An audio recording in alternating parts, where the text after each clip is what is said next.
วันไม่รู้จักเขาว่าเขียนหมดแล้วไม่ใช่ไม่เขียนหมดแล้วไม่ใช่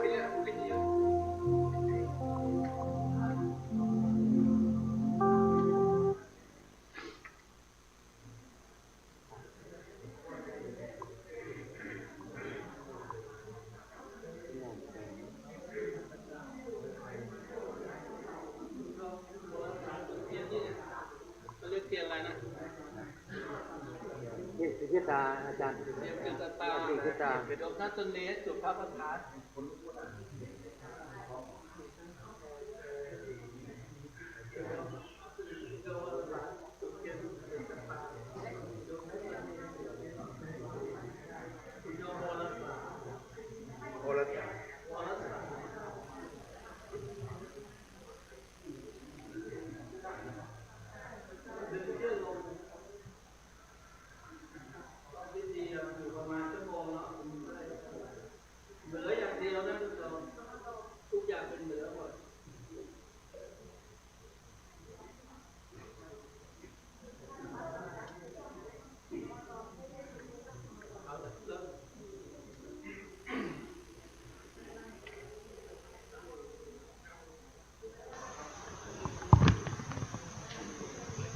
ครับกราบนมัสการพระคุณเจ้าทุกรูปครับกราบขอบคุณและกราบสวัสดีกับคณะศรัทธานะครับท่านเจ้าภาพในการหล่อบูรพมหากษัตริย์แล้วก็ท่านเจ้าภาพที่ในการบูรณะพระธาตุเจดีย์แล้วก็ญาติธรรมที่มาร่วมบุญทุกท่านนะครับคงกล่าวถึงไม่หมดนะครับจริงๆก็ผมนึกว่าวันนี้ผมจะไม่ได้พูดเพราะว่ามันเตรียมตัวยากนะครับมันเตรียมตัวยาก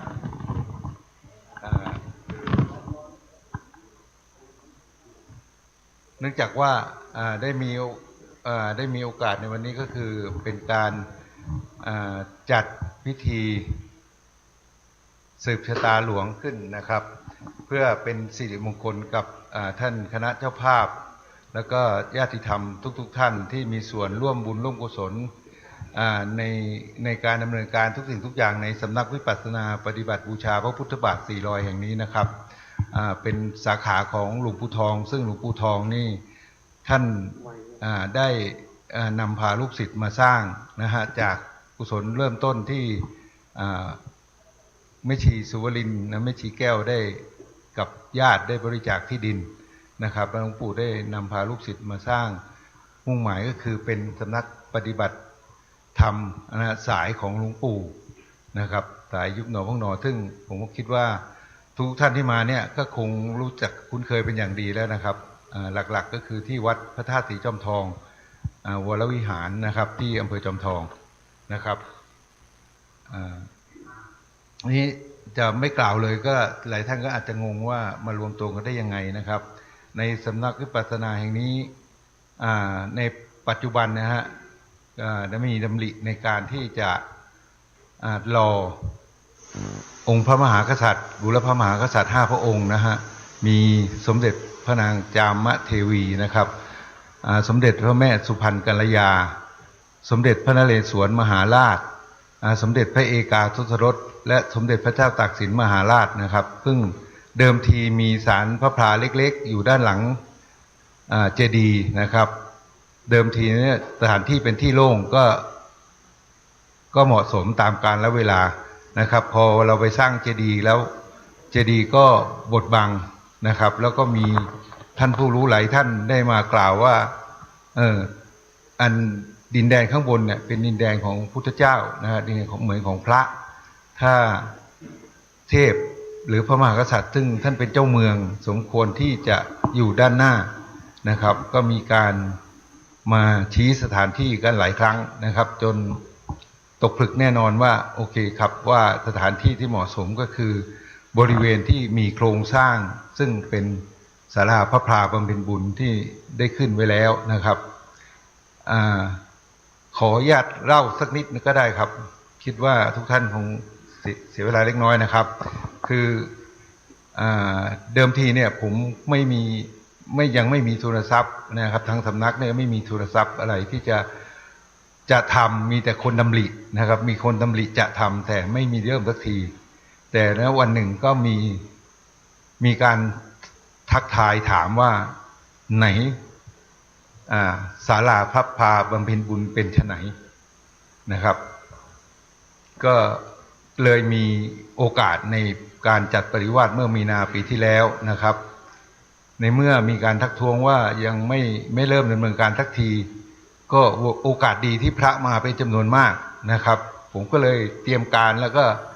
ตีผังแล้วก็ยกเสาเอกนะครับคิดว่าปะเดียวคงมาเองนะครับเสร็จแล้วหลังจากกฐินปริวาสมีนาผ่านไปนะครับเพอหลวงพ่อกิตตินัทเนี่ยท่านมาจำพรรษาที่นี่นะครับท่านก็เลยบอกว่าไหนๆก็วางศิลาฤกษ์แล้วก็สร้างเลย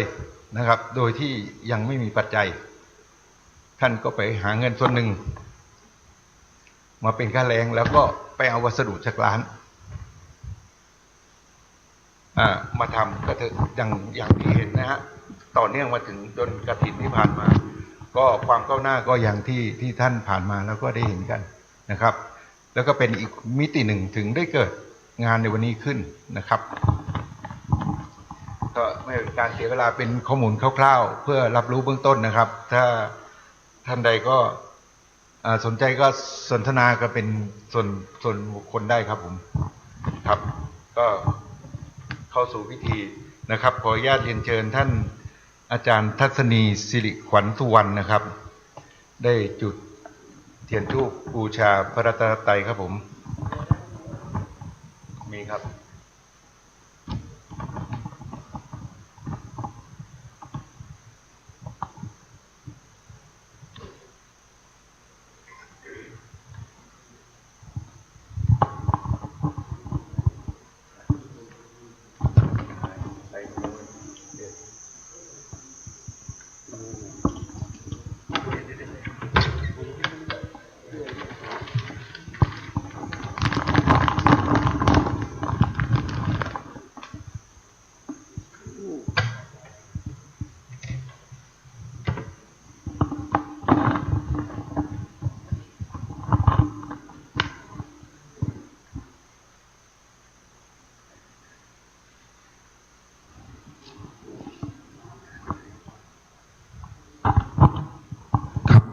ในพิธีจุดเทียนธูปปนมมือนะครับ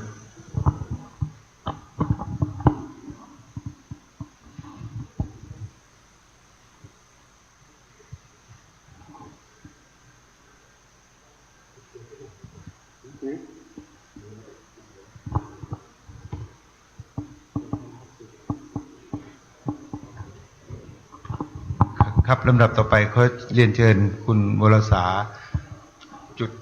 จุดเทียนที่จุดเทียน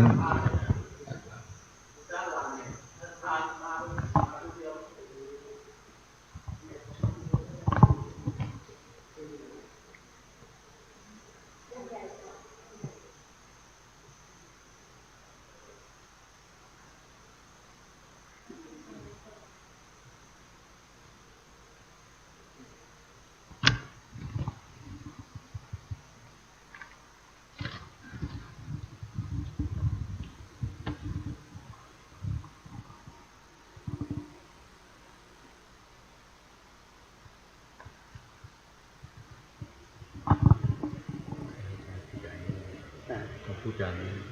ของผู้จารมี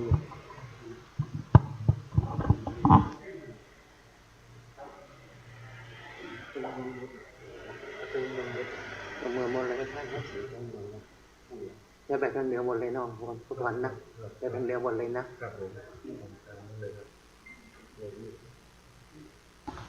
ลูก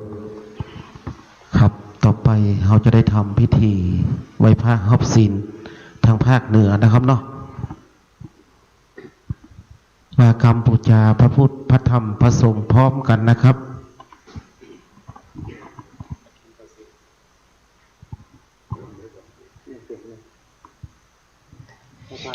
อิมินาสกาเลนะพุทธังอภิปูชยามะอิมินาสกาเลนะธัมมังอภิปูชยามะอิมินาสกาเลนะสังฆังอภิปูชยามะอะระหังสัมมาสัมพุทโธภควาพุทธังภควันตังอภิวาเท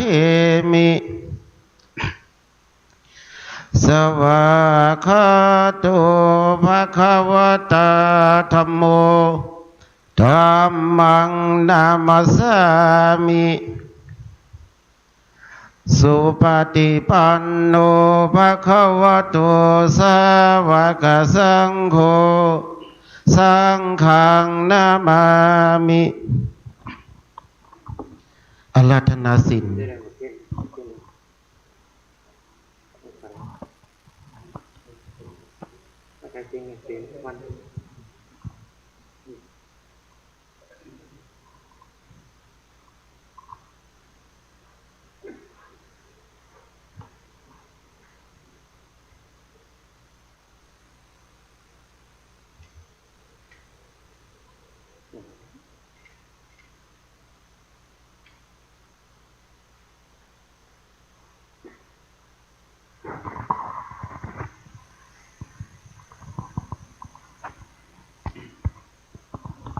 อาราธนาศีลครับเนาะ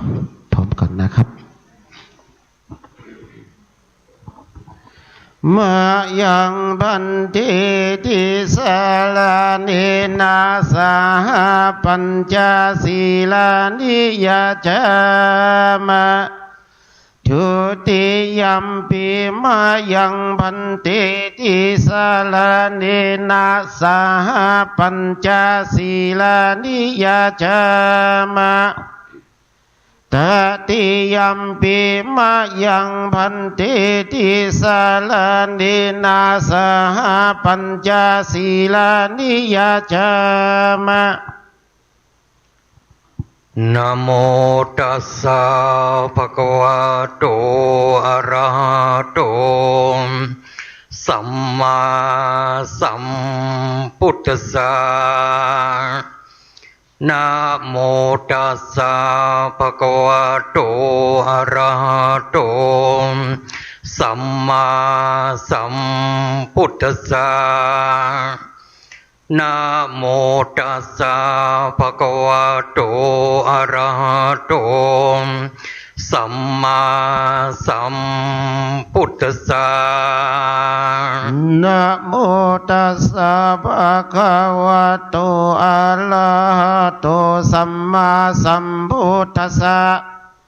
นะโมตัสสะภะคะวะโตอะระหะโตสัมมาสัมพุทธัสสะ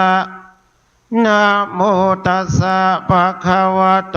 อะระหะโตสัมมาสัมพุทธัสสะพุทธังสรณังคัจฉามิ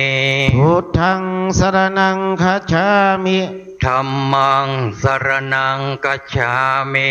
ธัมมังสรณังคัจฉามิสังฆังสรณังคัจฉามิสังฆังสรณังคัจฉามิตุติยัมปิพุทธังสรณังคัจฉามิทุติยัมปิพุทธังสรณังคัจฉามิทุติยัมปิธัมมังสรณังคัจฉามิทุติยัมปิธัมมังสรณังคัจฉามิทุติยัมปิสังฆังสรณังคัจฉามิทุติยัมปิสังฆังสรณังคัจฉามิตาติยัมปิพุทธังสรณังคัจฉามิตาติยัมปิพุทธังสรณังคัจฉามิตาติยัมปิธัมมังสรณังคัจฉามิตาติยัมปิธัมมังสรณังคัจฉามิต ตาติยัมปิสังฆังสรณังคัจฉามิ ตติยัมปิสังฆังสรณังคัจฉามิ ปานาติปาตาเวรมณีสีขาปตังสมาธิยามิ ปานาติปาตาเวรมณีสิกขาปะทังสมาธิยามิ อาตินนาดานาเวรมณีสีขาปตังสมาธิยามิ อาทินนาทานาเวรมณีสิกขาปะทังสมาธิยามิ กาเมสุมิชาจาราเวรมณีสีขาปตังสมาธิยามิ กาเมสุมิชาจาลาเวรมณีสิกขาปะทังสมาธิยามิ มุสาวาตาเวรมณีสีขาปตังสมาธิยามิ มุสาวาทาเวรมณีสิกขาปะทังสมาธิยามิ สุราเมรยามัชฌะปมาทัฏฐานาเวรมณีสีขาปตังสมาธิยามิ สุลาเมลยะมัชฌะปมาทัฏฐานาเวรมณีสิกขาปะทังสมาธิยามิ อิมานิปัญจสิกขาปทานิสีเรนะสุขติงยันติสีเลนะโภคสัมปทาสีเลนะนิพุติงยันติตัสมาสีลังวิโสทาเย สาธุสาธุ นานธรรมเป็นองค์เต็ด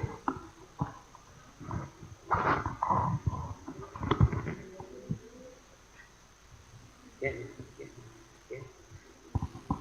เก่งของท่านนั้นมันเป็น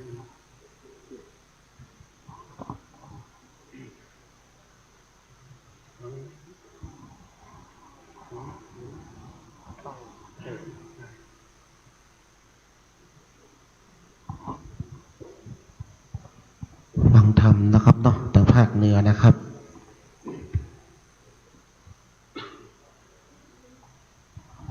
ภู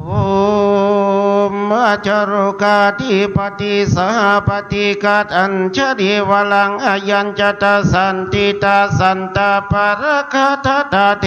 สิตุธรรมังอนุกัมปิมังปัจฉังอลัทนังกโลมะ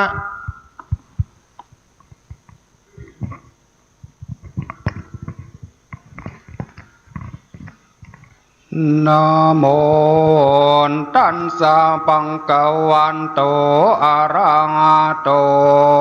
สัมมาสัมพุทธัสสะเอวัมเมสุตังเอกังสัมมายังปังกวารัญจังกะเหวิหารันเตกินจักุเตปัปปะเตเตนะโคปันนาสัมมาเยนะอายะสัมมาอนันโตอาปาติโกเตโตเกโตภาลากิลันโนอาตาโกปังกวายเยนะยะสัมมาอนันโตเตโนปัสสังกาเมอุปสังกาเมตวปัญญาเตอสันเนนิสิเทนิสัจจังอาโคปังกวะอายะสัมมันตังเอตาตาวจังกันจิอนันตังขามานิยังกัจจิญาปานิยังกัจจิตุกาเวทนาปฏิกะมันเตโนอาเปกะกันเตอาเปกะโมสานังปัญญายาเตโนอาเปกะโมเตนะเมปันเตขามานิยังนายาปานิยังปัลลากากิลาเนทุกขเวนดันนาอาภิกามันเตโนอาภิกามันเตอาภิกาโมสานังปัญญายาเตโนอาภิกาโมเตอนันตาอิมังสารการเวิจารณาสุตังอุคังหนาตาหิเตอาอนันตาอิมังสารังการเวิจารณาสุตังวากเจตกังวาเปสะหิเตอนันตาสาลากาเรวิจารณาสุตังปาวันภาวิสติปัสสะกะเก วาโลมะหังโสไวโสปาอิเนสันเตจันโตปาเรสานังเปโกนังเปโกเนนังอุปสังกาอุปาสิกานันจามาเอเตอันตายาเอตายาโสกายาจาเออนันทาสัมมาสัมพุทเทเหเทสิตังเวปันเสอนันนาทาสัมมาสัมพุทธัสสะเอมังตาราการเรเวจารณาโสตังปัสสิตังสาสังอาเกกัมเปอนันตสัมมาสัมพุทธัสสะเอมังตาราการเรเวจารณาโสตังมายาเปอนันตสันตเมอนันตเอตาระเอสัมมาสัมพุทเทนะเอมังสาราการเรวิจารณาโสตังปัสสิตังสะโกเตวันนามินโตเอมังสาราการเรวิจารณาโสตังปัสสิตังอาโทเสียงอุตุลาสัตตุลาตันตุลามาตุลาปุปาลาปุพาลาโคลิกะโคโลเกลากาลาลาติโยโกจิอนันตนามาโตวะโกตาโตวะปันตาโตวะอาราคาโตวะโอกันเฮนิสติวันทาเรสติวาวะจิสันติวันนาจุเรนาโสการังการิสตินาอุนดังเกนาโสการังการิสันตินาปิสัจเจนาโสการังการิสันตินาเกนาโสการังการิสันตินาโจเรนาโสการังการิสันตินาปยาตินาโสการังการิสันติอัญญตระกัมมาวิปักเกนาจราติตันสาตุตถาจิตโตอุตตรังนาลาเปสเตเตโยอาจาจันนาปฏิกานิรันตินาติวังวาโตกะกะกังกาตังอาปาเวสติสะเปสังปารานังสะเปสังอุปาสกานังสะเปสังอุปาสิกานังนาหัสันตสังรักขังกาตังภาเวสันเตนะปัสสันตสังรักขังกาตังภาเวสันเตนะจักโกสันตนาโสสันตสังรักขังกาตังภาเวสันเตนะจิวหาสันตสังรักขังกาตังภาเวสันเตนะกายันสันตสังรักขังกาตังภาเวสันเตนะมโนสันตสังรักขังกาตังภาเวสันเตนาภาวังคาสันตสังรักขังกาตังภาเวสัตติหัตถะอุตตรังนาลาเปสาสัตติยะโกวายักจิวายักกะโปตะโกวายักกะโปติกาวายักกะมหามาโตวา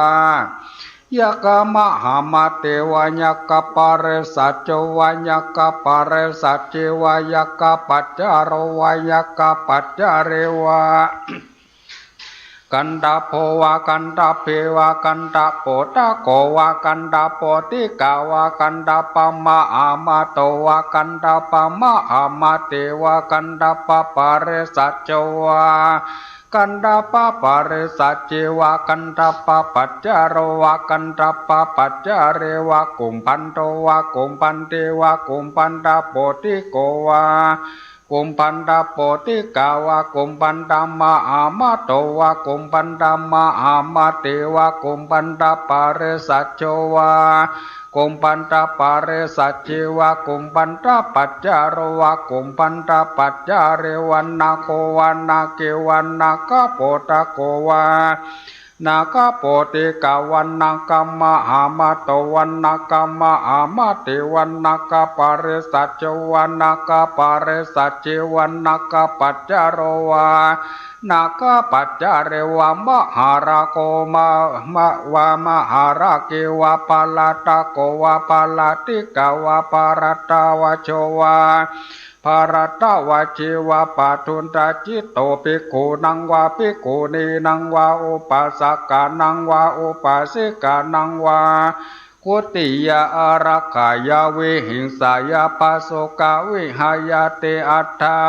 อุตตรังนาลาเปสติอิธามะโวจัมปังกาวะอายาสัมมันโตอันนันโตปังกาวะโตภาสิตังอาภินันตุนเต พุทธาหิจยสัมมาอนันโตตัมหาอภัตตาภะตาถาปะเอโนอัญจยสัมมาโตโสอปาติโกโหเตเอวัมมะสะเรโรนิโตโกเนโรปัตตาวเนรันตารายโยวะปังอุลาโปปังอุยาโสปังอุโปโกปังอุปัญโยปะวันตุสัพพะตาเตอนันตดุราอานนท์อันว่าสาราการเรวิจสุตอันนี้พระพุทธเจ้าทั้งหลายเทศนามาจุตนจูพระองค์เป็นด้วยกัปปัญโยจนะอนาประเสริฐลำเลิศเพื่องเป็นสุขแก่บริษัททั้งหลายทั้งสี่จำพวกกันในภาวะอันนี้และภาวะอันไปนาถารัตต่อเต้าเข้าสู่นิพพานเจ้าอันบ่รู้เต้าบ่รู้ใจสุขเกษมใจอาจากหาเทียมจักหาเปรียบเทียมมาบ่ได้แต่แลนี่ที่ตั้งกิญญาอันเก่าแก่ไขยังสาราการเรวิจสูตรอันมาในติปามนหลวงก่อบังคมโสมเรแสดงครับต่อไปอาราธนาพระปริตามเนาะว่าได้ว่าพร้อมกันนะครับวิปฏิปฏิภายาสัมปสัมปติสิทธิยาสัพพทุกขาวินาศยาปริตังพุทธมังคลังวิปฏิปฏิภายาสัมปสัมปติสิทธิยาสัพพญาวินาศยาปริตังพุทธมังคลังวิปฏิปฏิภายาสัมปสัมปติสิทธิยาสัพพโลกาวินาศยาปริตังพุทธมังคลังลิตวันนะเมตตังสาเมตตาปรันตาอวิกิตาจิตตาปเรตังปนันตุสักเกกาเมจโรเปกิริสติกระตาเตจันตาริเกวิมาเนทีเปรัตเถจกาเมตรวันนากาเนเกหาวัตุมิเขเตภูมัตตาทโยจตุโรกาปาระราชายมราชาอินโตเวสุวรรณราชาอริยเมตไตโยโพธิสัตตาวากาทโยปุโรชนะการรยานาจะสัมมาทิฏฐิเยวะพุทเทปสันนาธัมเมปสันนาสังเกปสันนาพุทเตสักรวาธัมเมสักรวาสังเกสักรวาอิโตทานะโตยาวะปรัมปราอิมัสสมิงโสจักวเรสุเตวตายังมุนิวรวจนังสาทโวโนสุนันโตธรรมสวนะกาโลอายัมปรันตาธรรมสวนะกาโลอายัมปรันตาธรรมสวนะกาโลอายัมปรันตานะโมตัสสะภะคะวะโตอะระหะโตสัมมาสัมพุทธัสสะนะโมตัสสะภะคะวะโตอะระหะโตสัมมาสัมพุทธัสสะนะโมตัสสะภะคะวะโตอะระสัมมาสัมพุทธัสสะพุทธังสรณังกัจฉามิธัมมังสรณังกัจฉามิสังฆังสรณังกัจฉามิทุติยัมปิพุทธังสรณังกัจฉามิทุติยัมปิธัมมังสรณังกัจฉามิทุติยัมปิสังฆังสรณังกัจฉามิตติยัมปิพุทธังสรณังกัจฉามิตติยัมปิธัมมังสรณังกัจฉามิตติยัมปิสังฆังสรณังกัจฉามิสัมพุทเทอะทวิสัญจทวัฏสัญจสหัสสะเกปัญจสัตตะสหัสสาเนนะมามิสีลาสาหังติสังธรรมัญจสังฆัญจอาทาเรนะนะมามิหังนามาการานุภาเวนะหันกว่าสัพเพอุปัฏฐเวอเนกาอันตรายาปิเวนะสันตุสีสัตุสัมพุเทปัญจปัญญาสัญจจตุวิสัติสหัสสะเกตัสสะสัตตะสหัสสานินามามิสีลาสาหังติสังธรรมัญจสังฆัญจอาทาเรนะนามามิหังนามาการานุภาเวนะหันกว่าสัพเพอุปัฏฐเวอเนกาอันตรายาปิวินาสันตุสีสัตุสัม พุเตนะวุตารา สะเตอัตตาจัตตาเลสะสะหั หั ส สสะเกวิสัติสัตตาสหัสสานีนามามิสีลาสาอาหารเตสัง ธรรมันจะ สังขัญจาทะเรนานามามิหังนามาการานุภาเวนอันกว่าสเปอุปัฏฐเวอเนกาอันตรายาภิวิน นาสัน ตุอาสิสัตโตนะโมอะระหะโตสัมมาสัมพุทธัสสะมะหิสิน โนนะโม อุตตมธรรมสัสสวะคาตเสวะเตนิธานะโมมหาสังกัสสะ เทเวโส ทัสสิราธิติโนนะโมโอมากายรัตสารตานาทายาสสะตุกัง นะโมโอมาก กติตัสสะตัสสะวัตถุตายาสะปินะโมกาลาปะภาเวนะวิกาจันตุ ปัตตวัน นะโมการานุภาเวนะสุวัติหนตุสัพพทานะโมการาชาเตนาวิธิเมโหมิเตชวะอาศิวานาจะภารานังพันติทานันจะเสวานาปูจาจะปูจา นิยานัง เอตมังการามุตตมังปฏิรูปเทสาวาโสจะบูเปจะกาตาบุญ ยะตาตาสัมมาปานิ เจ ติ จะเอตมังการามุตตมังพาหูสัญจันจะสีปัญจวินาโยจะสุสี ติโตสุปัส สิตาจะยาวาจะเอตมังการามุตตมังมาตาปิตุ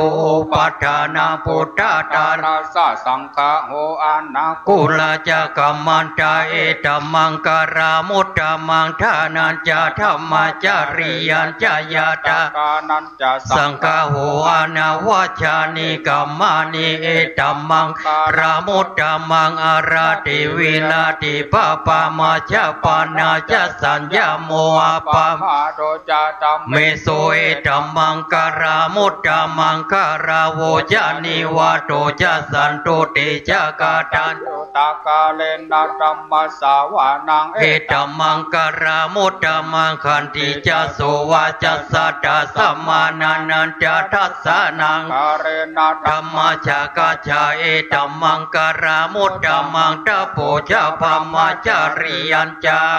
ยาสัจจนาตัสสานัง นิพพานาชาจิกิริยาจาเอตัมมังการามุตตมังพุทธัสสะโลกา ธรรมเมหิ จิตานาสนากัมปติงาโสกังวิลาชังเกมังตัมมังการามุตตมังเอตาทิสานิกัตวานาสัพพะตมัง ปารา จิตาสัพพะทโสติงขันจันติดันติสังมังการามุตตมังติมหามังการาสุตตะ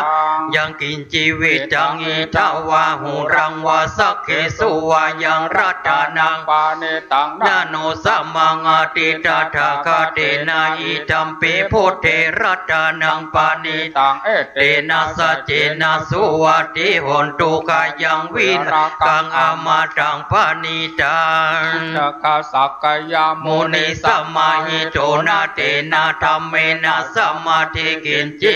ตัมปิตัมเมรัตานังปานิตังเอเตนะสัจเจนะสุวัติหนตุยังพุทธเสโทปาริวันนายิงสุจิ จิงตามาติมานันตาเรกัญญามาโอสา สมาธินาเตนะสัมโมนาวิชาติ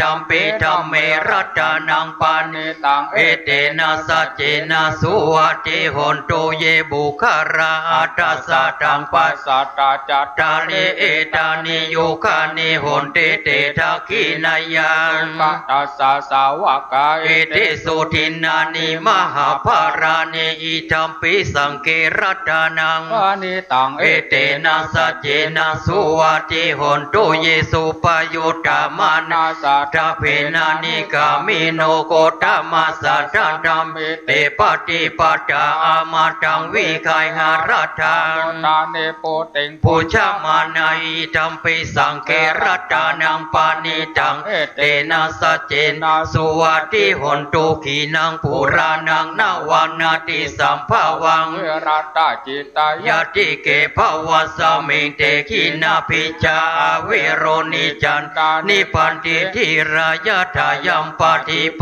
อิธัมปิสังรัตานังปานิตังเอเตนะสัจเจนะสุวัติหนตุยานินาภูตานิสัมมาคาตานิภูมายัน วายาเนวะ อันตาลิเกตถาคาตังเทวามนุสาปูชิตังพุทธังนามาสามาสุวัติหนตุยานินาภูตานิสัมมาคาตานิภูมานิวายา เนวะอันตาเรเกต ตถาคตังเทวามนุสาปูชิตังธัมมานามาสามาสุวัติหนตุยานินาภูตานิสัมมาคาตานิภูมานิวายานิวานเกตถาคตังเทวามนุสาปูชิตังสังฆังนามาสามาสุวัติหนตุรัตนาสุตตะเมตัญจะสัพพะโรกัสสมิงมานาสัมภาวะเยอปาริมาณัง โอตัง อโทจติริยัญจาสัมภาทังอเวรังอาสาปะทังนิจันจารัง เลเสนโนวา สยานุวายวัตสาวิตกามิโตเอตังสติงอาทินจายา รามาเมตังเวหารัง อิธรรมาหูตินตินจานุปกรรมสีลวาทัสสะเนนะสัมปันโน กา เมสุวินัยเขตังนาหิจตุกะภัสสะยังปุณเรตินติกรณียามิตังสุต ตา ปมโนพุทโธปมโนธัมโมปมโนสังโฆปนานาวันตานิสิลิงสาปานิอาหิวิสิกาสัต ตาปาเตอุ อุ ณ ณานาภิสราภูมุสิกากาตาเมรากากาตาเมปริตาปติ กามันโต พุทธานิโสหังนะโมภะคะวะโตนะโมสันตันสัมมาสัมพุทธานังติอิติปิโสภะคะวะอะระหังสัมมา มาสัม พุ พุ ท ท โธวิจาจารณะสัมปันโนสุขโตโลกาวิโทอนุตตะปุริสธรรมสารทิสัทธาเทวามนุสานังพุทโธ ปะกวาเตสวากาโต ภะคะวะตาธัมโมสันติติโกอาการิโกเอหิปัสสิโกโอปะนาเย โกปัจจตัง เวทิตาโพวินโยหิติสุปฏิปันโนภะคะวะโตสาวกสัง โอ จุปฏิปันโนภะคะวะโตสาวกสังโฆยายาปฏิปันโนภะ กวา โตสาวกสังโฆสามิจิปฏิปันโนภะคะวะโตสาวก สังโฆ ยาทิทังจัตตาริปุริสายุคานิอาทาปุริสาบุคาลาอิสาภะคะวะโตสาวกสังโฆอาหุนายโยปะหุนาย ทัก กินายโยอัญชริการานิโยอนุตตรังบุญญากิจโลกัสสา เต พุทธังโฆสติสังฆโตธัมมานังวิจโยตถาวินิยมปิติปัสสันติโพธ จังกาสเตเตส จังคาสติเตสัพพะทัตถินามุนีนาสัมมาทังคาตาภาวิตาภา โอ โอ เร เร กา ตาสังวันตันติอาปิญญาญาณิพพานายาจาโพธิเอเตนะสัจจวาชินะโสติเตตุสัพพะทาเอกสสมิงสัมมาเยนะโทโมกขารณะกัสสะปั สั ง งเกลาเนโตเกเตเตสวา พุทธังเกสัตตาเทสะเยเตจาตังอภินันทิตวาโลกามุจิงโสตัง กาเน เอเตนะสัจจวาชินะโสติเตโอนตุสัพพะทาเอกทาธรรมราช จาเป เกรัญเยนะพิปิริโตจุตันเตเรนะตันเยนะปานาเปตวานาส สาตา รังสมโมทิตวาจาปาทาธัมหังวุฒาสิทานาโสเอ เตนะสั สัจวาชินาโสติเตโหนตุสัพพะทาปะหินาเตจา ปาตาเตนันนังเป มเหสีนามาคังหัตถกิเลสาวาปัตตานุปัฏฐิธรรมันเอเตนะสัจวาชินาโสติเตโหนตุสัพพะ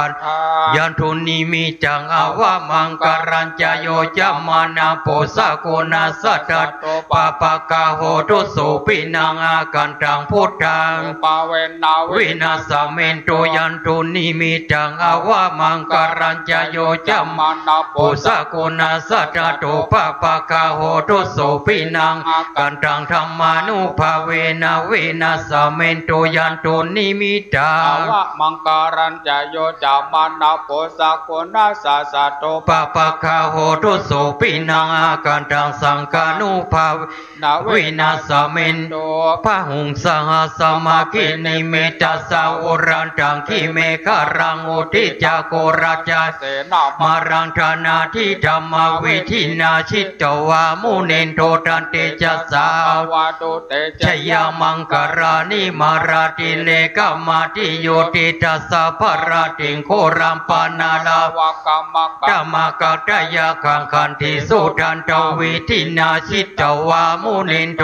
เตจะสา ปวันตุเตชยามังกรานินารากิริงกาชาวารังอาทิงาน นาโปตัง ทวันติจักกรรมสนิวาสุทารุนันตังเมตัมพุเส นาเวเตนา ชิตตวามุนินโทตันเตจัสสะภวัน ตุเต ชยามังกรานิอุกิตากัดกรรมาติหัตกสุทารุนันตั วัน ง เตโยจันนาปาตังโคเลมา ระวันตังอิติปิสังกัตมโนชิตตวามุนินโทตันเตจัสสะภว วาตุ เตชยามังกรานิกัตวานากัตถามุทารัง เนวกะเปเน นิยาจินจายาทุกวาจารังจายากายามันเจสันเตนะโสมาวิท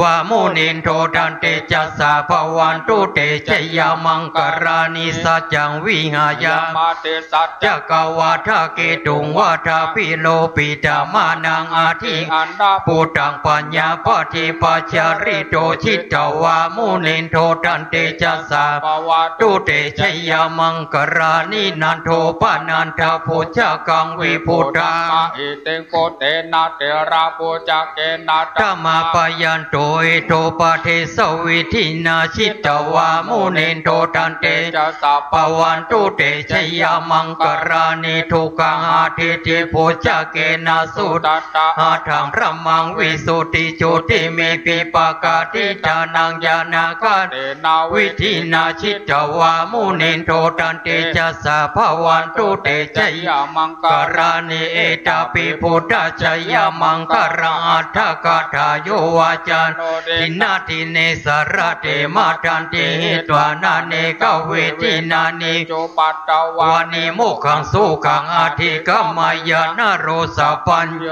มหากรุณิโกนาโทหิตายาสัพพปานีนางผู้เรตวาปารามี สัพพะปัต โตสัมโพธิมุตตะมังเอเตนะสัจจวาจินะหนตุเตชยมังกรังจยันโตโพธิยาโมเลสักกายานังนันทิวัตโน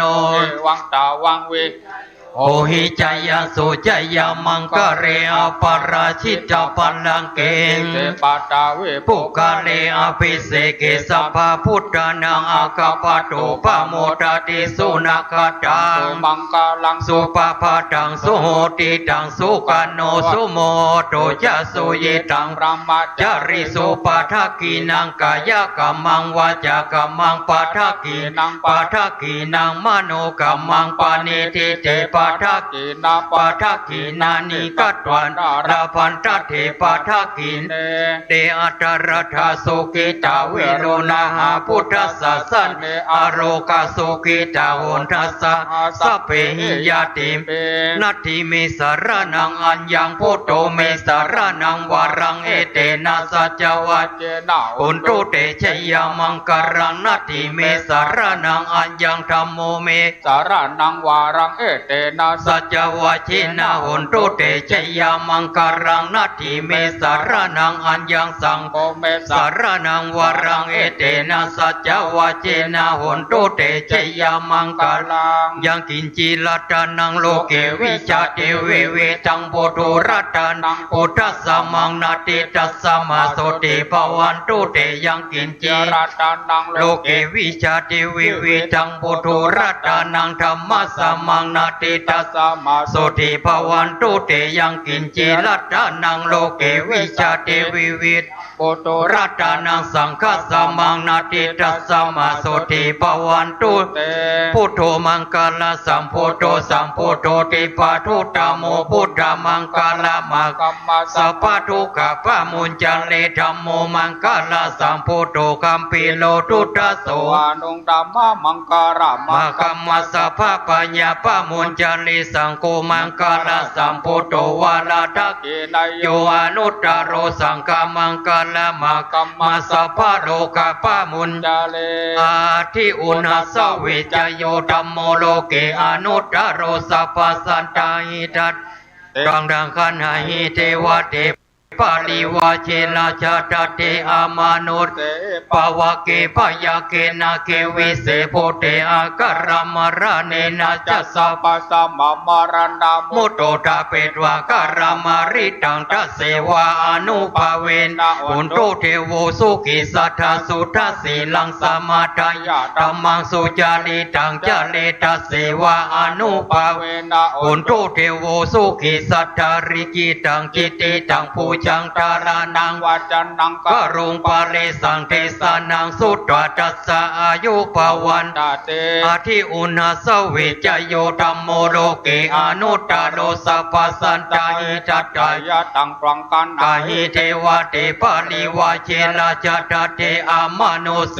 ปวะเกพยาเกนาเกวิเสโพเตอาการมาราเนนะ จะสัพปัสสะมะ มรณะโมโตทาเปตวาการามาริตังทัสเสวาอนุภาเวนะอุนโตเทโวสุขิสัทธาสุทัสสีลังสมาทายัง รัมมัง สุจาริตังจาเรตัสเสวาอนุภาเวนะอุนโตเทโวสุขิสัทธาริกิตังจิตติตังภูจัง นารานังวาจันนัง กรุงปาริสังทิสานังสุตตตัสสะอายุภวัน ตาเต อาทิอุณาสวิจโยธัมโมโลเกอนุตตโรสัพพสันตาหิจัตตายะตังดังขันหาหิเทวเทปาลิวาเจ เจราจาตันเตอามานุเส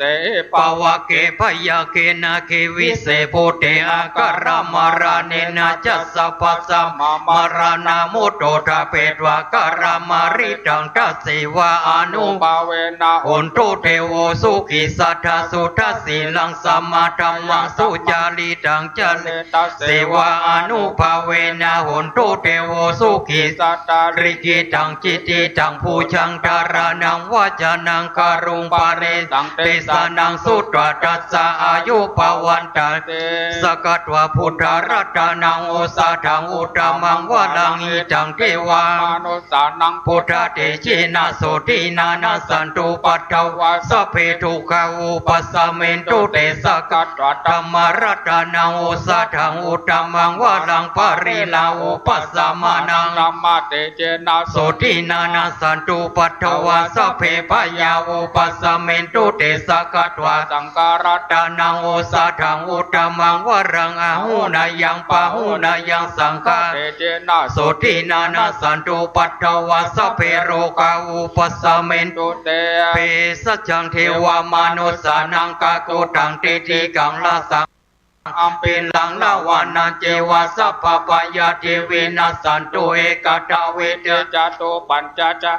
เตนังตาถายาว วาทุกขังวินาจันตุชีวิตานังทัตตันตุเตชีวิตานังทัตตันตัสสะอายุวันนังสุขังพลังชีวิตานานุภาเวนะหุนตุเตโวสุกิสัตตาชีวิตานังจโยตัตวาโอสาทังอุตตมังวาลังสาลีลังทุกขังนาเสติเปสัสสัง นานาโมตตมัง ตัสสมากันรยังกันรยานังนิจยังสัมปรายานังบุญญาเนปาราโลกัสสมิงปฏิจาโหนติปานินาอิมินาชีวิตา ตาเนนาตุมา มากังกิงภวิสติทิกายุกัสสัทธาโหนตุโสกิตาโหนตุสัพพัท โยโสสัตตาเตสั สั ง ง กั กั จ จจังสีลาวันติสุตาติสุนานาทานังวารังทัตวาชีวิต จันนัง มหาภาลังเอวังมหิติกาอิสายาติทังบุญญาสัมปทา ตัสสะ มาทิลาภสันตันติปันติกากาจาบุญญาตันติ อติ ธิอุณาส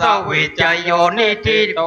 อินจตตาเทวจตาพระมาจตามหาพระมาจตาอิสิจตามหาอิสิจตามุนิจตามหามุนิจตาปุริจจตามหาปุริจจตาจักรวัติจตามหาจักรวัติจตาพุทธจตาปัจเจกพุทธจตาอรหันตจตาสัพพสิทธิวิจตาลานังจตาสัพพโลกาจาริยานังจตาสัพพโลกาปิปติยานังจตาเอเตนะสัจวะเจนะตุยหังสุวัติหนตุตุยหังสวหายานะโมพุทธัสสะนะโมธัมมัสสะนะโมสังฆัสสะสยติทังหูลูสวหายาอินทจตาเทวจตาพระมาจตามหาพระมาจตาอิสิจตามหาอิสิจตามุนิจตามหามุนิจตาปุริจจตามหาปุริจจตาจักรวัติจตามหาจักรวัติจ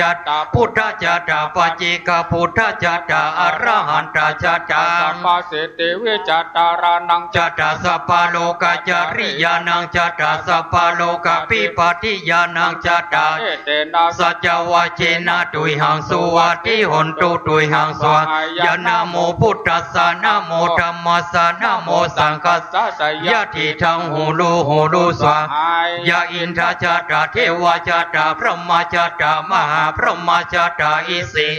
มหาเอสิจตามุนิจตามหามุนิจตาปุริจจตามหาปุริจจตาจักรวัติจตามหาจักรวัติจตาพุทธจตาปัจเจกพุทธจตาอรหันตจตาสัพพสิทธิวิจตาลานังจตาสัพพโลกาจาริยานังจตาสัพพโลกาปิปติยานังจตาเอเตนะสัจวะเจนะตุยหังสุวัติหนตุตุยหังสวายานะโมพุทธัสสะนะโมธัมมัสสะนะโมสังฆัสสะสยติทังหูลูสวหายะสิริทิติมาติติโชจยสิทธิมหิติมหาปุญญาปริมิตาปุญญาติการาสะสัพพันตารายาเนวาลนาสัมมัตตสัพพะกวะโตอะระหะโตสัมมาสัมพุทธัสสะทวติสัมมาปุริสาลกนานุภาเวนะอสิทยานุปยัญจนานุภาเวนะทุตลาสมังคลานุภาเวนะสัพพนารังสียานุภาเวนะเกตุมาลานุภาเวนะทัสสะปารามิตานุภาเวนะทัสสะอุปปารามิตานุภาเวนะทัสสะปารามัตตปารามิตานุภาเวนะศีลสมาธิปัญญานุภาเวนะพุทธานุภาเวนะธัมมานุภาเวสังฆานุภาเวนะอิทธานุภาเวนะพลานุภาเวยายาธรรมานุภาเวนะจตุลสิทธิสหัสธรรมขันธานุภาเวนะ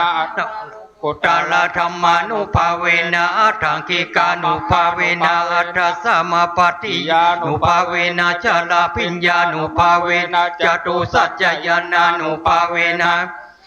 ยานานุภาเวนะสัพพัญญูตายานุภาเวนะเมตตากรุณามุทิตาเบกานุภาเวนะสัพพปริตานุภาเวนะรัตนาตยสารนานุภาเวนะตุยหังสัพพะโลกสุปัตตวะทุกขโตมานะสุปายาสาวินาสันตุสัพพะอันตรายาปิวินาสันตุสัพพะสังฆปะตุยหังสมิจันตุติกายุกะตุยหังโหตุสัตตาวาสจิเวนะสมาคิโกนตุสัพพทากาสัพพปนาวนาภูมิคังกามหาสมุทธาอาลากากาเทวสันตตาตุมเหอนุรักขันตุนาคตยกพุทธานังปปะกังหานิวาลานาปริตัสสานุภาเวนะอันปฏิสังอุปัฏฐเวนะคตยกพุทธานังปปะกังหานิวาลานาปริตัสสานุภาเวนะอันปฏิสังอุปัฏฐเวนะคตยกพุทธานังปปะกังหานิวาลานาปริตัสสานุภาเวนะอันปฏิสังอุปัฏฐเวหิเลโอตปะสัมปันนสุขธรรมสมัยตัสสันตุสัพพุริสาโลเกเตวะธรรมทิวุญจลิสันติปกาปันตานาสันติปกาวันจันนามัตตปิจาชนิกันตาชาเตเวทาปฏิกัมมาภวันตุสัพพมังคลังละขันตุสัพพเทวตาสัพพ พุทธานุภาเวนัสตาโสติภวันตุเตภวันตุสัพพมังคารังละขันตุสัพพเทวตาสัพพธรรมานุภาเวนัสตาโสติภวันตุเตภวันตุสัพพมังคารังละขันตุสัพพเทวตาสัพพสังฆานุภาเวนัสตาโสติภวันสุโขพุทธานังอุปโทสุขัสสะธรรมเทศนากัสสังกัสสะสามาคีสามากานังตาปุสุโขคันติโยเสโตจาเนตัสสะมิงเยโกตัปปติทิจานิโนวิจาจารณะสัมปันโนโสเสโตเทวามนุเสทิวัตปฏิหาตินโจรติมาปฏิจันทิมาสนาโตกันตปฏิชาญิตปฏิพรหมโนอัฏฐสัพพมโหรัตพุทโธตปฏิเตจัสสาอโรคายาปรมาราภาสันตุติปรมังตันวิสัสสะปรมาจันตินิพพานังปรมังสุขัง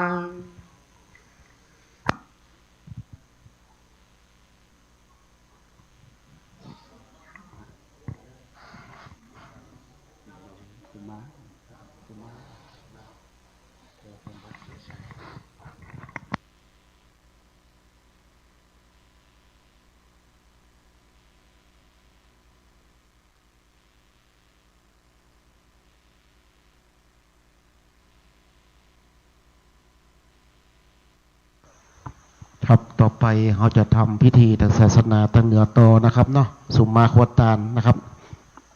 เชิญเทวดาสุมาควตานนะครับสุนันตุปุนโตเทวานาคาราชายามะราชากัปปะราชาธรณีสลิหุตาพิธนาอวสาลคาพิตามตาบุปกลาเทวาโมตันโตตัสมาตุมิหิอนุโมทมนาฟังลาพุงเทพเตาอันอยู่ดันดาวเขตกรุงไก่แผ่นดินไก่อากาศกว้างโลกจักรวาลไผ่พนมแผ่นดินกลมทั่วทุกดาวอันอยู่ดันดาวดันดงลี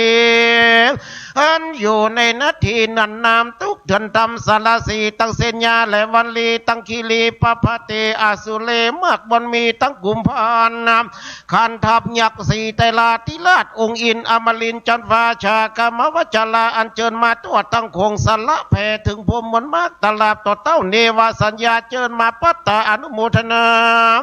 ลวดเป็นสักขีพยานเป็นจริงขอนำเอาชื่อใจหญิงไปถวายแก่พระอินทร์จันทราว่าวันนี้มูลศรัทธาผู้ข้าทั้งหลายได้น้อมนาบำเพ็ญทานนะจุจะมีเที่ยงเตรีอาหังวันตามีทรัพย์วัตถุตานังสัพพังโตสังฆมัทเมบันเตสาธุโอกาสาคาแดสัพพยังเครื่องขวตานสหบริวารหลายหลากพร้อมทุกภาคนานาอันศรัทธาผู้ข้าทั้งหลายได้คงควายตกแต่งสัพพแห่งตนา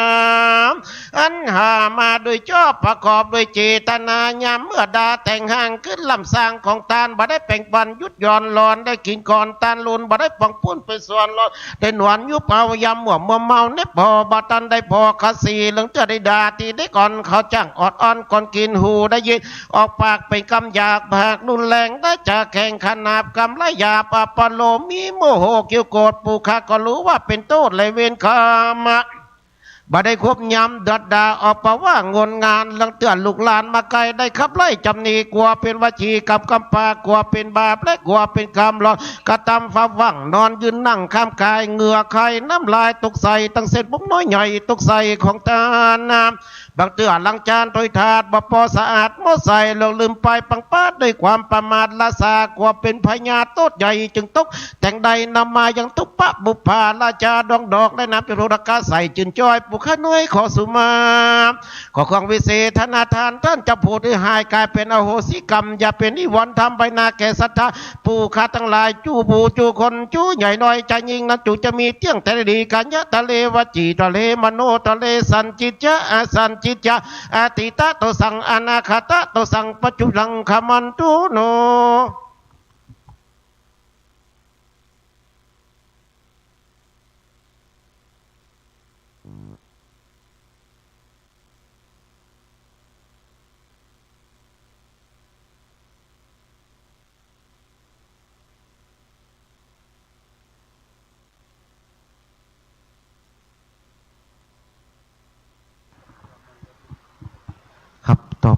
เราจะถวายพัฒหารนะครับเนาะ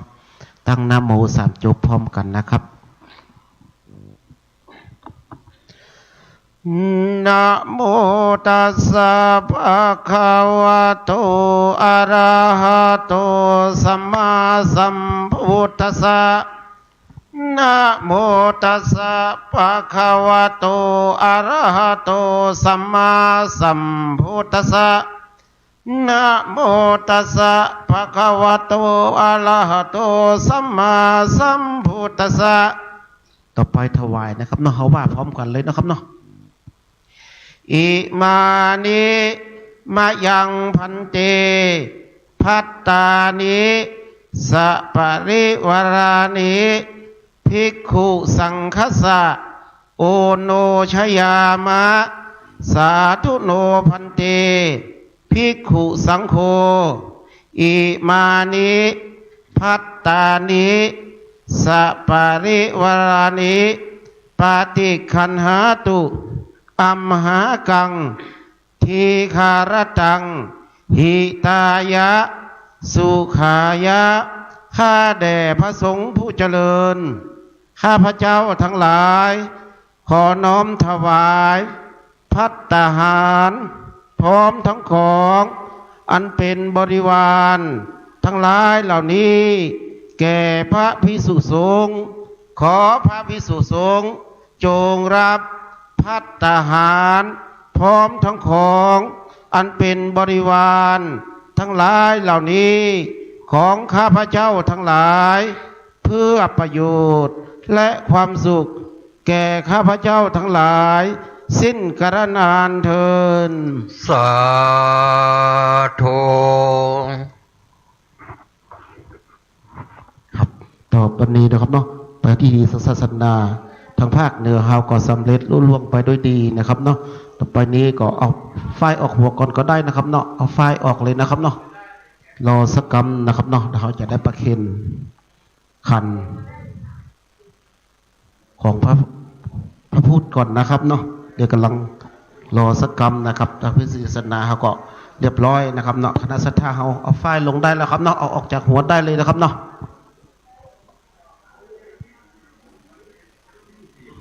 อันนี้ก็เป็นพิธีทางศาสนานะครับเนาะทางภาคเหนือนะครับสืบจัตตาโหราจัตตานะครับเนาะ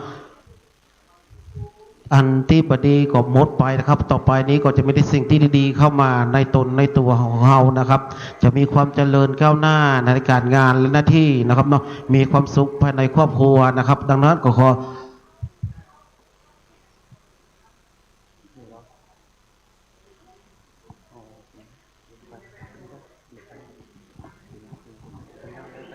อาคณะศรัทธาบ้างเนาะ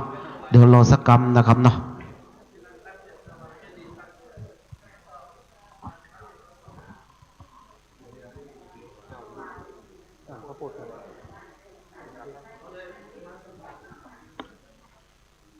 ก็ถวายพระไตรที่ว่าเดี๋ยวถวายพร้อมนี่พร้อมปัจจัยนี่ถวายก่อนนะเดี๋ยวพระไตรถวายก่อนถ้าพร้อมปัจจัยเอาให้ใครมาถวายพระไตรไม่นี่นะครับผมดูละไม่สะดวกอะไรเลยไม่ได้วันเราบางคำเป็นก็ได้เดี๋ยวอันนี้เนี่ยคุณปัจจัยนี่บางคนผมพูดต้องนะ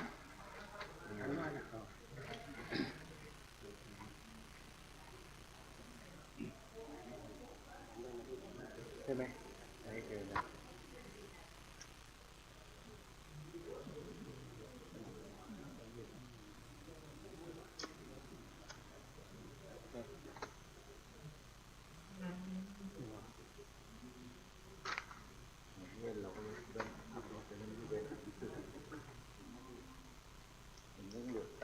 เดี๋ยวท่านเขียนชื่อเลย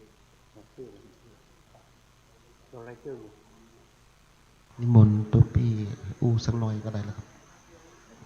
เราอะไรชื่อ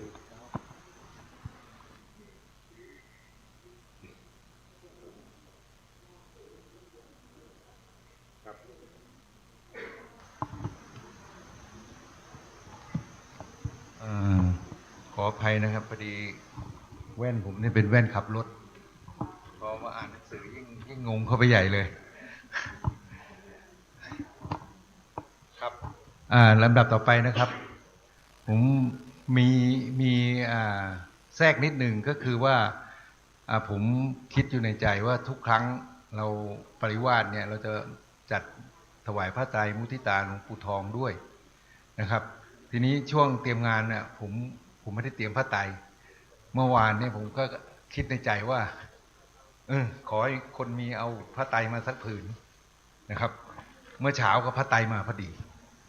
นะครับก็เลยปรึกษากับหลวงพ่อนะครับว่าจะมีการถวายพระไตรแล้วก็มุทิตาหลวงปู่ไปพร้อมๆกันกับการถวายจตุปัจจัยเลยนะครับผมแล้วขันพระพุทธครับผมเดี๋ยวขออนุญาตลำดับแรกนะครับขอเรียนเชิญอาจารย์ทัศนีสิรินะขวัญทุวรรณนะครับได้ถวายพระพุทธแล้วก็ถวายพระไตรพร้อมถวายจตุปัจจัยสังฆทานแก่พระหลวงพ่อรูปแรกครับผม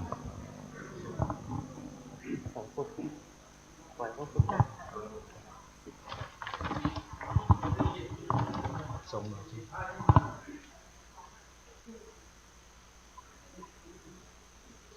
ชูถวายแล้วก็วางที่เดิมนะครับ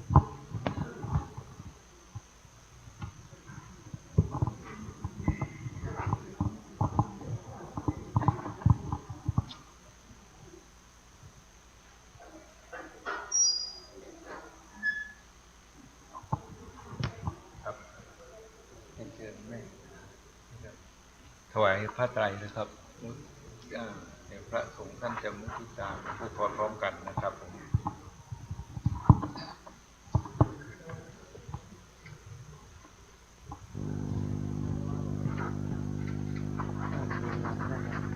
ครับคุณแม่ญาติขันผ่านครับผมเดียวครับรูปที่สองครับขอเรียนเชิญคุณวรสาครับผมขออภัยนะครับผมก็มีรายชื่อไม่เยอะนะครับ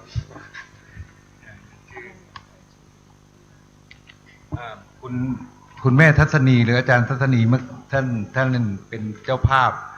ในการที่จะหล่อองค์สมเด็จพระแม่จามเทวีพร้อมฐานนะครับแล้วก็ท่านจะแต่จริงๆก็ทุกท่านแหละแต่ท่านจะเป็นประธานในการดูแลในการก่อสร้างพระปลาด้วยครับท่านที่สองครับท่านคุณวรสาเรียบร้อยแล้วนะครับครับท่านที่สามคุณ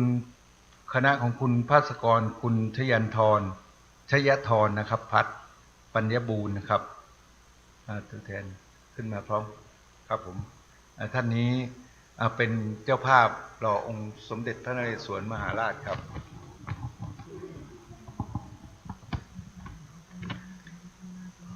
ท่านที่สี่ครับคุณสรัญญากนกวิรุณนะครับขออภัยถ้าอ่านผิดนะครับท่านนี้เป็นเจ้าภาพถวายจตุปัจจัยในการ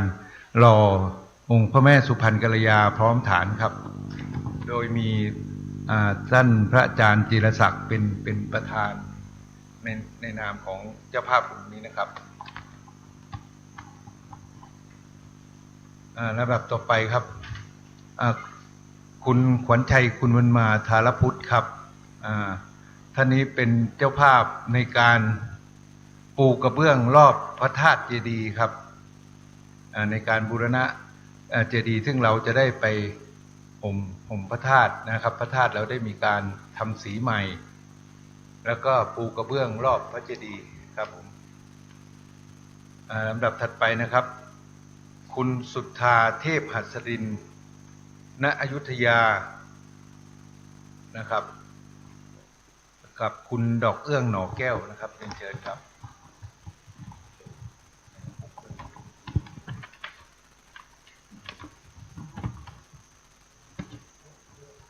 ครับลำดับต่อไปนะครับว่าท่านพลโทประชุมคุณประกามาศกุศศาสตร์ครับ อันนี้เป็นท่านผู้ในสายทหารที่มาอุปถัมภ์กับสำนักวิปัสสนาแห่งนี้ครับ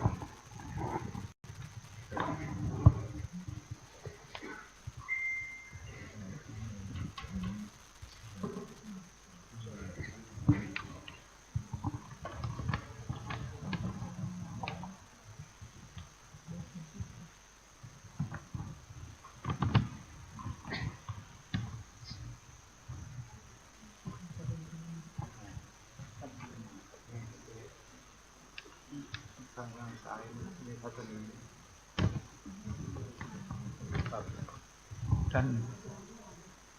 เรียนเชิญอาจารย์วราลักษณ์ครับผมขออภัย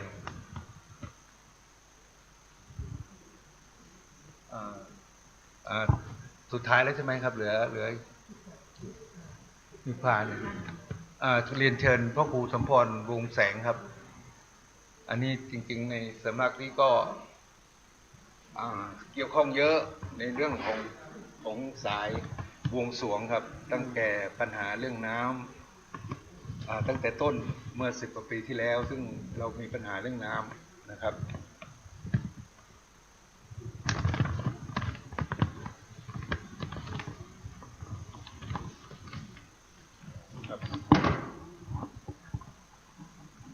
ครับเดี๋ยวผมจะข้ามไปนิดหนึ่งที่ไม่ได้เอ่ยเรื่องเจ้าภาพขององค์สมเด็จพระเอกาทศรสนะฮะ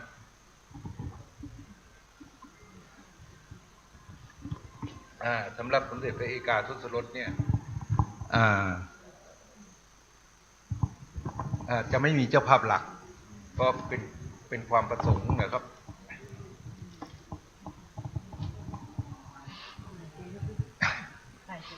เป็นความประสงค์ที่จะให้ประชาชนส่วนใหญ่ได้มีส่วนร่วมนะครับ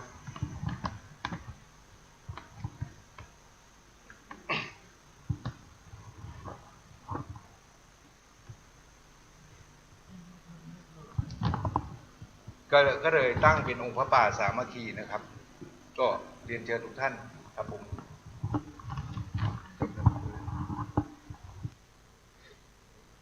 จบนะจบแล้วครับผม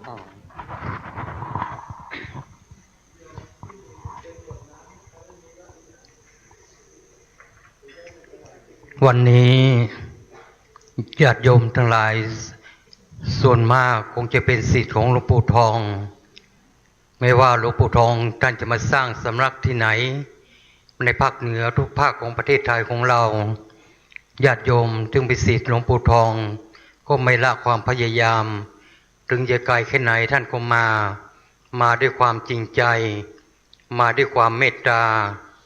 มาด้วยการมีธรรมะในหัวใจของหลวงปู่ทองถึงท่านได้ละสังขารไปแต่ชีวิตของท่านจิตวิญญาณของท่านไม่ว่าที่ไหนไม่ว่าที่วัดจอมทองก็ดีที่ท่านมาสร้างทุกที่ทุกนี่ก็ดีมันจะเป็นสำนักสงฆ์ไม่แต่สำนักสงฆ์นี่เรามาเห็นแล้วเป็นสำนักสงฆ์ที่ว่าอยู่ไกลแต่ว่าการพัฒนาสร้างวัตถุถาวรทุกสิ่งทุกอย่างจะได้เยอะกว่าวัดทางพื้นบ้านพื้นราบของเราแม้แต่อยู่บนภูเขาลูกศิษย์ลูกหาก็มาสร้างได้มาสร้างด้วยความที่ว่ามีเมตตาศรัทธามาด้วยความเมตตาวันนี้อาตมาภาพซึ่งเป็นประธานสงฆ์ในการสวดเจริญพุทธมนต์ศึกษาให้ท่านทั้งหลายที่มาร่วมงานในวันนี้ได้มีบุญกุศลคนเราไม่มีอะไรดอกญาติโยมทั้งหลายพระสอนไว้พระพุทธเจ้าสอนไว้คนเราจะไปที่สิ่งที่ดีไปที่แสงสว่างก็มีแค่บุญกุศลแค่รักษาศีลเราสามารถไปสวรรค์ปณิพพานได้เราไม่ต้องมีอะไรมากเพราะบุญกุศลหรือว่าเรารักษาศีลได้อันนี้จิตของเรารักษาศีลได้เราก็มีสติถ้าเราเกิดสติก็ขึ้นกับร่างตัวเราแล้วปัญหาอกุศลต่างๆก็จะไม่ครอบงำตัวเรา มีแต่ความดีมีแต่ความเมตตาเพราะฉะนั้นท่านหลายวันนี้ท่านหลายก็เดินทางไม่ใช่ไกลๆมาจากหลายจังหวัดได้มาสืบชะตาได้มาสักการะบูชาหลวงปู่ทองซึ่งวันนี้ได้ถวายผ้าไตรด้วยก็เป็นบุญกุศลต่อท่านทั้งหลายที่มาร่วมงานวันนี้เมื่อกี้ทางโฆษกเขาว่าปาคิดว่าวันนี้จะถวายผ้าไตรจะมีใครนำมาไหมสุดท้ายที่ท่านคิดตอนเช้าก็มีคนผ้าไตรมาพอดีอันนี้คือบุญกุศลของหลวงปู่ทองท่านรับรู้รับทราบว่าเราจะทำบุญที่ไหนจะทำอะไรที่ไหนท่านรู้ท่านเห็นท่านเข้าใจก็ขอบุญกุศลทั้งหลายที่วันนี้ที่เราได้สักการะบูชานำผ้าไตรมาถวายวันนี้ขอหลวงปู่ทองนั้นมีสวรรค์มีนิพพานเป็นที่ท่านที่ต้องการวันนี้อาตมาภาพในนามประธานสงฆ์ก็มาไกลหน่อยวันนี้มาจากอำเภอปายมานอนที่เมื่อวานเมื่อคืนนะมาแต่เมื่อวานแล้วมาจากอำเภอปาย5 รูปทางหลวงพ่อซึ่งเป็นเจ้าวาดที่นี่ก็นิมนต์พระจากอำเภอปายมาสวดเจริญพุทธมนต์ในวันนี้อาตมาภาพของวันนี้คงไม่มีอะไรก็ขอให้โยมทั้งหลายที่เป็นศิษย์หลวงปู่ทองนั้นมีอายุวันนะสุขภระปฏิภาณธนสารสมบัติคิดสิ่งใดมุ่งมั่นที่ใดประกอบพอได้ทำแล้วขอสมขวัญนุ่งอ้างทุกสิ่งทุกท่านด้วยเถิดตะวันละพรนะยะถาวาลิวหาปุราปริปุเรนติสาคลังเอวะเมวะอิโตทินังเปตนังอุปกปติอิชิตังปฏิตังตุมหังคิปะเมวะสมิจันโตสัพเพปุเรนตุสังกปาจันโทปนารโสยะถามณีโชติลโสยะถาสปิเตโยอาเววัจจันตุสัพพะโลโกเวนัสสันตุมาเตภวัตวันตรายโยสุขิติกายุโกภวสัพเพติโยวิวัจจันตุสัพพะโรโควินาสันตุมาเตภวัตวันตรายโยสุขิติกายุโกภวสัพเพติโยวิวัจจันตุสัพพะโรโควินาสันตุมาเตภวัตวันตรายโยสุขิติกายุโกภวะอภิวาทนาสิริสานิจังวุฒาปัจจยิโนจัตตารโอธรรมาวัฏันติอายุวันโนสุขังปาลังอายุวัฏโกธนาวัฏโกสิริวัฏโกยัสวัฏโกภรวัฏโกวันนวัฏโกสุขวัฏโกโหตุสัพพทาทุกโรกปยาเวนาโสกสันตุจุปัตตวะอเนกาอันตรายาปิวินาสันตุจเตจัสสะจยสิติตานังลาภังโสติปปายังสุขังภารังสิริอายุจวันโนจะโภคังวุฒิยจะยะสวะสัตวาสาจะอายุจะจิวสิทธิภวันตุเตภวันตุสัพพมังคลังรา กันตุสัพพ ปเทวดาสัพพพุทธานุภาเวนัสสัทธาโสทิยภวันตุ ตุเตย ภวันตุสัพพมังคลังรากันตุสัพพเทวดาสัพพธรรม มา นุภาเวนัสสัทธาโสติยภวัน ตุ ตุ เต เตภวันตุสัพพมังคลังรากันตุสัพพเทวดาสัพพสังฆานุภาเวนัสสัทธาโสติพระวันตุเต ใครไม่ถามใครมาข้างเหนือแล้ว ครับต่อไปเราจะแผ่เมตตาทางภาคเหนือนะครับเนาะยิมังตานากัมมังนิพพานาปัจจโยหุนโตโน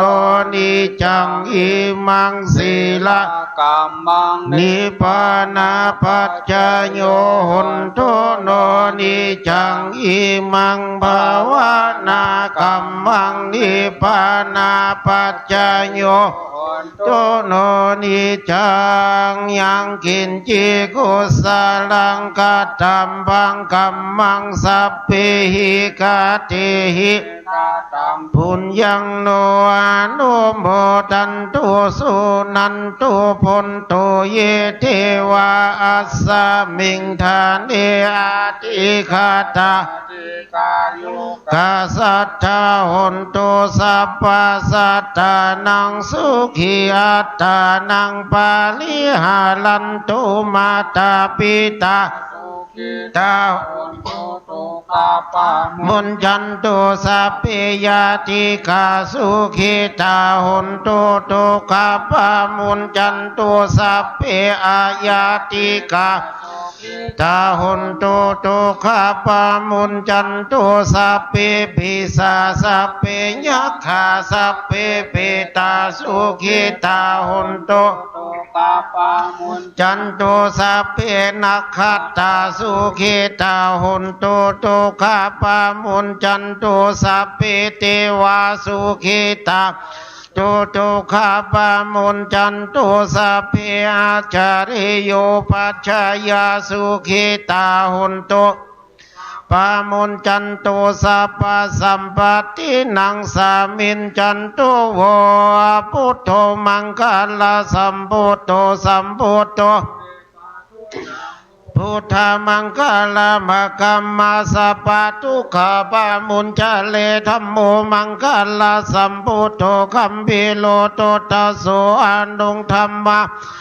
ลามะกัมมาสัพพะปัญญาปามุนจาเลสังโฆมังคลาสัมพุทโธวาลาทักขินายโยอนุตตโลสังฆะมะกัมมาสัพพะโลกาปามุนจาเลวันตามิพุทธังสัพพังเมโตสังฆมาตาเม วันตามีธรรมังสัพพังเมโตสังฆามาธาเมพันเตวันตามีสังฆังสัพพังเมโตสังธาเมพันเตวันตามีคูโลอุปัชฌายาจาริเยสัพพังเมโตสังฆามาธาเมพันเตวันตามีกัมมัฏฐานังสัพพังขามาธาเมพันเทวันตามีอาลาเมปัตตาสีมายังสัพพังเมโทสังฆมาธาเมพันเทวันตามีเจติยังสัพพังสัพพัตทิทิตาสาริราธาตุมหาปุถิงปุตตะลูปังสกาลังสัตนาคาโลเกเทวะโลเกพัมมะชัมพูทิเปรังกาทิเปสาริราธาตุโยเกสาธาตุโยอะระหันตาธาตุโยเจติยังคันตะกุติงจตุลา อาเสธรรมขันเทสัมเปสังคปาทเจติยังอะหังวันตามิสัพพโสวันตา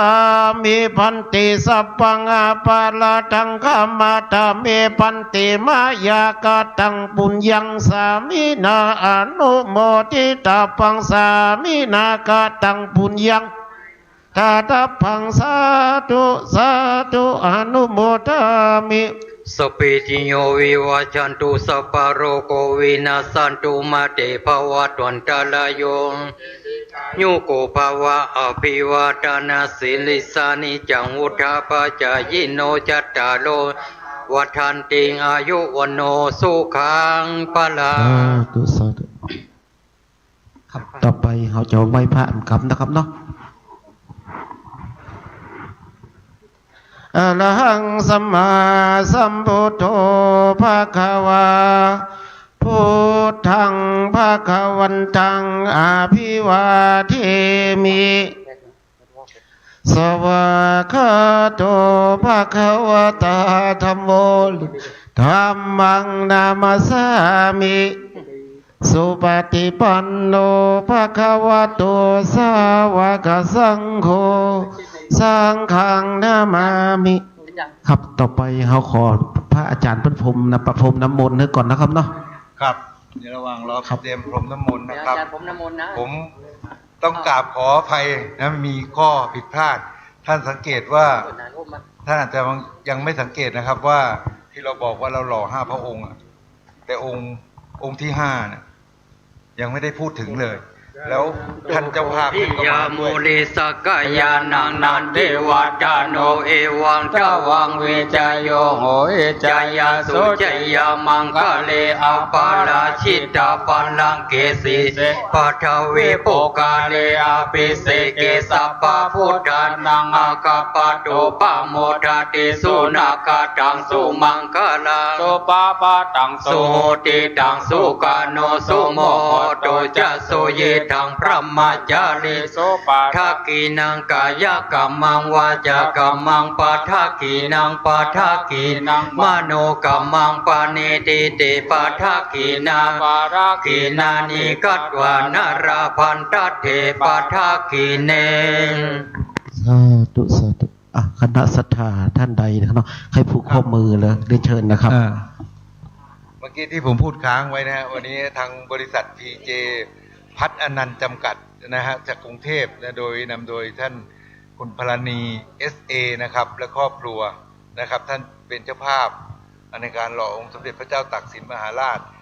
มันแปลกมากแล้วหลวงพ่อเขียนไว้ชื่อแรกเลยแต่ว่าผมอ่านเนี่ยจริงๆก็พระเจ้าตากท่านก็คือท่านในองค์สุดท้ายในลำดับอาวุโสเนี่ย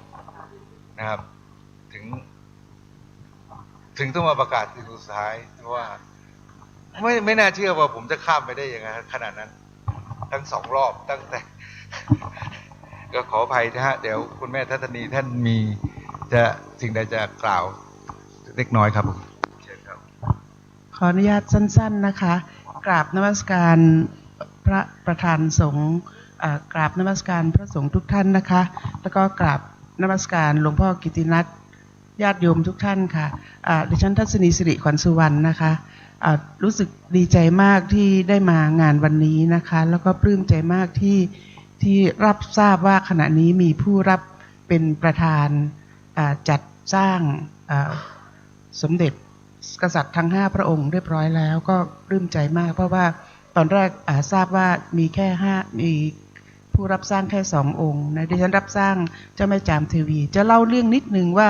จริงๆไม่รู้จักวัดนี้เลยแล้วก็ไม่เคยมาวัดพระบาท400เลยนะคะแต่ว่าวันหนึ่งเนี่ยสามีซึ่งเป็นคนสงขลา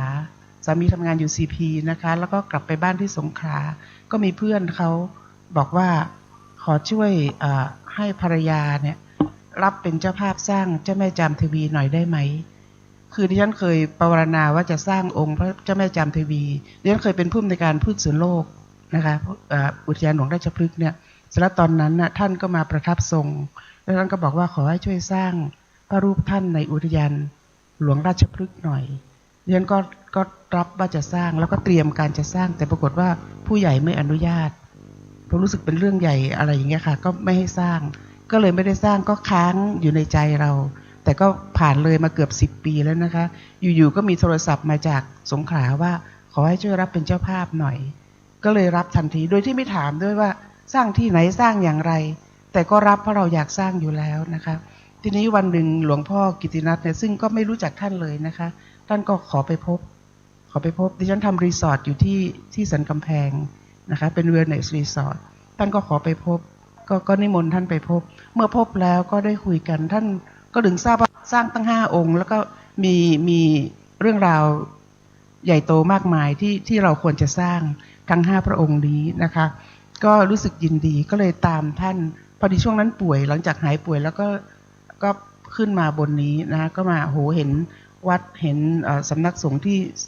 ดีมากแล้วก็เป็นของหลวงปู่ทองด้วยเนี่ยเรียนก็ลูกศิษย์หลวงปู่ทองนะคะเพราะฉะนั้นพวกเราย่อมทราบกันดีถึงเรื่องของสิ่งที่เกิดขึ้นในเชิงเมตตาของหลวงปู่ทองเนี่ยซึ่งเราทุกท่านก็ทราบกันดีรวมทั้ง5 พระองค์เนี่ยซึ่งดิฉันทราบว่าถ้าเราสร้าง5 พระองค์นี้สำเร็จโล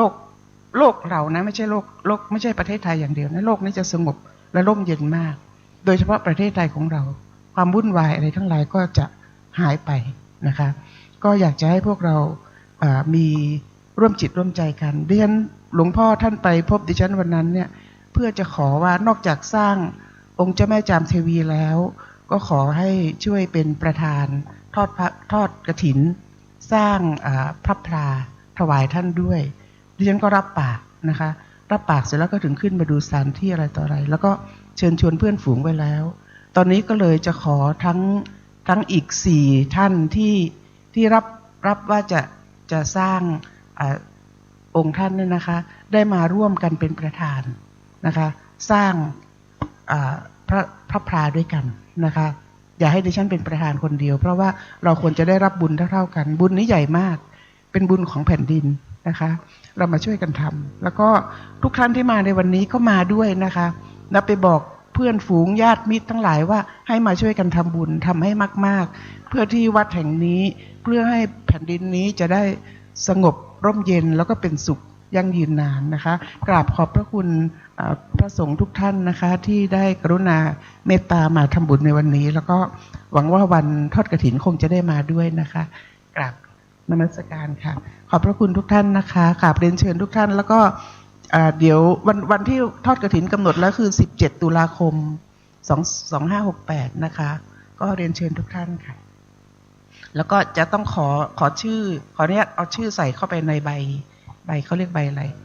ใบบอกบุญน่ะนะคะใบกฐินน่ะนะคะด้วยนะคะขอบคุณทุกท่านค่ะ